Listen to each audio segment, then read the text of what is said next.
Fala pessoal, tudo bem? Então, ontem não consegui gravar vídeo porque tava meio cansadão, sabe? E quero aqui de antemão, já fiz, né, um videozinho de agradecimento, mas quero novamente aí tocar no assunto da questão da bike, né, da bicicleta, e agradecer os irmãos. Fiz ali um short, um vídeo curto, e citei todos os irmãos ali que ajudaram. Irmãos, ó, sem palavras. Antes eu levava quase uma hora para poder ir para o serviço. Agora estou levando uma média de 20, 15 minutos, né? Horário de pico. A avenida muito movimentada, né? E é bem melhor, sabe? E também, assim, é menos cansativo. Então, assim, eu ia até gravar um vídeo antes, mas aí recebi uma ligação do pastor amigo meu do Rio de Janeiro, né? E a gente estava conversamos aí 40 minutos, uma hora, e acabei não gravando o vídeo antes, tá? Não repare o chimarrão, a bomba do Flávio Amaral, tá? Tá aqui, né, Flávio? Quando quiser buscar, não precisa vir, tá? Que eu mando pro Sedex pra você de volta, tá? Hum, Escuta só, pessoal. Eu estava pensando, meditando, sabe? Porque muitos inscritos nutrem uma curiosidade, e realmente foi um assunto bem impactante e bem interessante, essa questão de sair do corpo. Aquele vídeo que eu fiz sobre aquele grupo profético, né, que viviam por fé, em constante oração, intercessão, batalha espiritual. E eu quero falar para vocês sobre algumas particularidades que eu vivenciei no meu ministério, que são coisas que beiram a loucura, entendeu? É loucura não no sentido, sabe, irmãos, de distúrbio psiquiátrico ou coisa parecida, beira a loucura para os homens, para as pessoas naturais, né? Como Paulo disse, o homem natural, ele não entende as coisas do espírito, né? Porque lhe parece loucura, entende? Então, o homem espiritual não discerne, o homem espiritual discerne as coisas espirituais. O homem carnal em estado natural, né? O homem carnal é o homem em estado natural, sem a presença do espírito. O homem espiritual é o homem que tem a presença do espírito e mede, dimensiona, visualiza tudo pela visão do espírito, ou seja, a nossa alma, a nossa psique, a nossa mente, o nosso entendimento, Romanos 12, a renovação da transformação do nosso entendimento ocorre pela presença do Espírito nessa carcaça, nesse corpo, né, que é o corpo humano, a mente humana. Então, quem tem o Espírito tem uma visão mais ampla das coisas, né, e vivencia e vê coisas muito diferenciadas. Então, assim, pessoal, eu sei que esses assuntos são assuntos assim que causam controvérsia, sabe? Causam espanto em muitas pessoas, mas eu quero compartilhar com vocês alguns testemunhos nessa área aí, né, de coisas que eu vivenciei, tá? A minha conversão, ela foi uma conversão muito impactante, porque você sabe que eu vim do submundo do rock extremo, metal, satanismo, satânico, aquela coisa toda, né? Tocava em banda, tocava bateria, né? Sou cheio de tatuagem aí, para quem não me conhece ou nunca viu, eu tenho um monte de tatuagem, tem outros que não dá para mostrar, porque eu não ando sem camisa, porque eu não sou desviado, mas vamos lá. E aí eu me converto. E para mim me converter foi debaixo de uma glória muito grande, uma unção. Para você ter ideia, eu fiquei 6 meses num retiro espiritual no monte quando eu me converti. Então a loucura de Deus, ela me abraçou e eu vi coisas extraordinárias. E Jesus mesmo diz: se não virdes sinais e maravilhas, de modo nenhum crereis. Ou seja, a fé no Deus invisível e a fundamentação de Hebreus 12 sobre a questão do fundamento da fé é a firme convicção daquilo que não se vê, né, e a certeza das coisas que se esperam. Isso é a fundamentação da fé, ou seja, a fé, ela é crer no invisível, é acreditar e esperar no impossível, na ótica humana. Mas isso é a fé. Então a fé, ela não é definida por aquilo que eu pego, por aquilo que eu apalpo, pelo ídolo, pelo amuleto, pela água ungida, pelo sal ungido, pelos elementos, né, como as igrejas neopentecostais usam, os pontos de contato. Não, a A fé não é pautada nisso. Só que a fé também, ela traz consigo sinais, né? Marcos 16:15, né? Aqueles que creem no meu nome, né? Expulsarão os demônios, imporão as mãos sobre os enfermos e os curarão. Não, estes sinais, melhor dizendo, seguirão aqueles que creem em meu nome, expulsarão demônios. Então vocês conhecem, né? Marcos 16:15 e 16 em diante. Tá, então vamos lá. Então assim, ó, fé, evangelho tem acompanhado consigo sinais, mistérios, coisas incompreensíveis. Jesus disse: aqueles que creem em meu nome farão os mesmos sinais que eu fiz e os farão maiores. Então, Jesus ressuscitou morto? Ressuscitou. Paulo também ressuscitou mortos, né? Então, assim, Jesus, a roupa de Jesus, a orla, a ponta da orla do manto de Jesus estancou o sangue da mulher do fluxo de sangue. Os lenços e aventais de Paulo eram tirados e jogados sobre os enfermos e sobre os endemoniados, e os demônios saíam, as roupas saíam, e as roupas curavam as pessoas. Não as roupas, mas a unção que estava sobre as roupas de Paulo. Entende? Então Jesus, ele tinha palavra de autoridade. Nós é em nome de Jesus. Jesus não, ele dizia: sai doença, sai demônio, sai espírito imundo, porque ele era o verbo e ele tinha o que se chama teologicamente falando de palavra de autoridade. Ele não precisava invocar a ninguém para que aquele espírito imundo saísse ou para aquela doença saísse ou a pessoa fosse curada. Nós, debaixo do nome de Jesus, ou seja, não temos a palavra de autoridade igual a Cristo, mas temos o nome de Cristo que tem autoridade sobre todas as enfermidades e todos os espíritos imundos. Os espíritos saem, os demônios saem e os milagres acontecem. Então Jesus, pela palavra de autoridade, fazia todos os sinais e maravilhas acontecerem.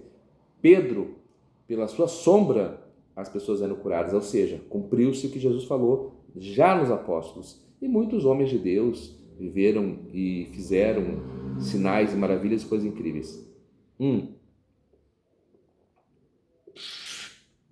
Hoje, agora nesse vídeo, eu vou falar de uma coisa que me perguntaram já, tá? Sobre uma menina que eu tive, digamos assim, a situação dramática de ressuscitar ela, tá?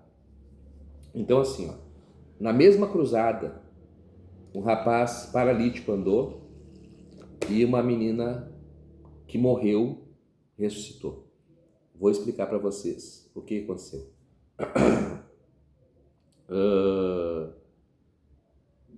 Nós íamos pregar a cruzada. O carro-chefe, vou usar esse termo assim, sabe? O carro-chefe do meu ministério nos primeiros anos era o testemunho. Por quê? Porque isso era um jornal, todo mundo sabia. Pô, o cara, o homem que queimava igrejas vai estar pregando aqui. O homem que abria cemitérios, o homem que fez pactos com o diabo, o homem que tocava numa banda de heavy metal satânico. Então isso aí era avassalador. Aonde eu ia, botava as fotos antes e depois, as reportagens de jornal. Então assim, ó, alma, gente assim, que aonde um cara desse aí vai se converter? Nunca. Então assim, aí ia muita gente curiosa, tá? Aí, nessa cruzada, aconteceu o seguinte, ó. Eu sou sincero com vocês, tá? Foi 2006, eu acho, por aí. Eu não me lembro se o paralítico andou no mesmo dia que a menina ressuscitou, tá? Sou sincero com vocês. Foram 2 dias de cruzada no Campo da Figueirinha, na cidade de Xangri-Lá, litoral gaúcho, tá bom? Então assim, ó, tudo tem prova, tem tudo, entendeu? Então todo mundo sabe, tá? Todo mundo que eu digo, pessoas da região, quem conhece o Sul, o pessoal que me conhece, quem estava na época lá sabe dos fatos, entendeu? Então aqui não tem nenhum sensacionalismo. Até porque quem faz é Jesus, não sou eu, entendeu? Eu sou só um instrumento, mas aconteceu de fato. Naquela época tinha uma guerra muito grande entre igrejas que eram dissidentes da Assembleia de Deus tradicional. Então assim, ó, eu era proibido. E muitos pastores diziam assim, não é que eu sou proibido, é que eu não vou porque eu não quero. Mas era mentira. Todos os pastores presidentes da Assembleia de Deus tradicional proibiam seus pregadores de pregar em outro ministério. E eu não tinha como fazer isso aí. negar um convite de levar a palavra para uma alma, levar a palavra para né, de salvação, meu testemunho. Irmãos, eu só não entrei para Deus é Amor, eu já expliquei para vocês. Eu recebi o convite através do saudoso presbítero Luiz Carlos Tigarribias, que dirigia as vigílias de sexta-feira na sede estadual da Deus é Amor em Porto Alegre, que fica no centro de Porto Alegre, do lado da rodoviária, um templo gigantesco. O Luiz Carlos Tigarribias, ele falou de mim para o saudoso Davi Miranda. O Davi Miranda queria me levar para São Paulo para ficar 6 meses ou 1 ano na sede mundial lá em São Paulo e depois virar evangelista itinerante pela Deus é Amor. Um amigo meu foi hoje, isso acho que é a última vez que eu ouvi falar de Israel, deve ter uns 10 anos ou mais, entendeu? Foi para a Suíça pela Deus Amor, hoje é pastor da Deus Amor, ou era pastor da Deus Amor na Suíça na época. Eu poderia ter viajado o mundo inteiro pela Deus Amor se eu concordasse com esse sistema de exclusivismo, de só pode pregar nesse ministério, não pode pregar em outras igrejas, porque as outras igrejas não são salvas, porque os outros ministérios são desviados. Eu não aceito essas coisas. Então, na Assembleia também tinha isso aí, só que mais velado, com menos coisa. Tá, então tá. Aí eu fui na cruzada, tá? Era em outro ministério, e a filha do pastor da Assembleia naquela cidade, ela gostava demais do meu ministério. Ela acompanhava no antigo Orkut, via os testemunhos, vídeos, aquela coisa toda, entendeu? Então, ela falou pro pai dela, pô, o Luciano Martins, esse satanista, vai estar pregando aqui na cidade, coisa e tal, eu quero ir lá ver ele. O pai dela, negativo.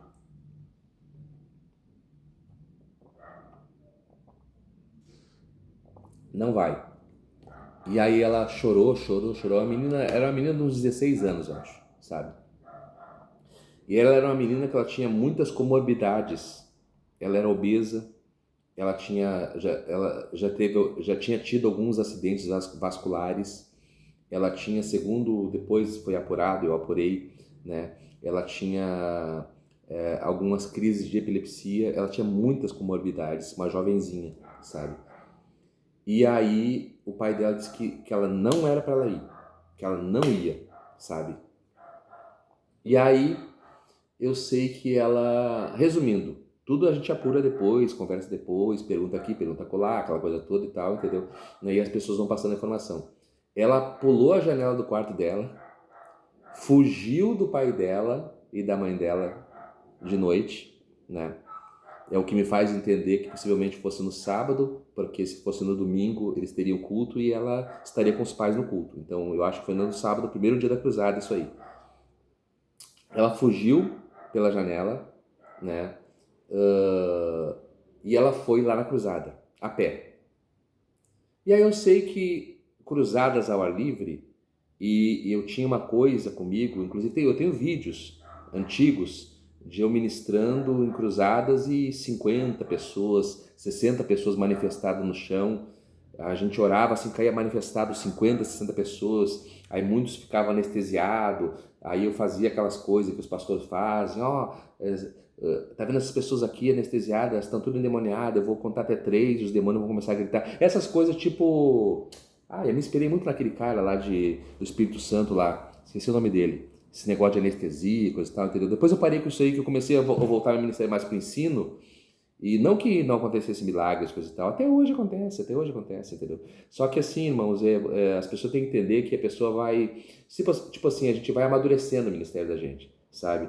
Então eu pedi para Jesus para que parasse um pouco esse monte de gente se endemoniando nos lugares que eu ia pregar, libertação, sabe? Muita libertação.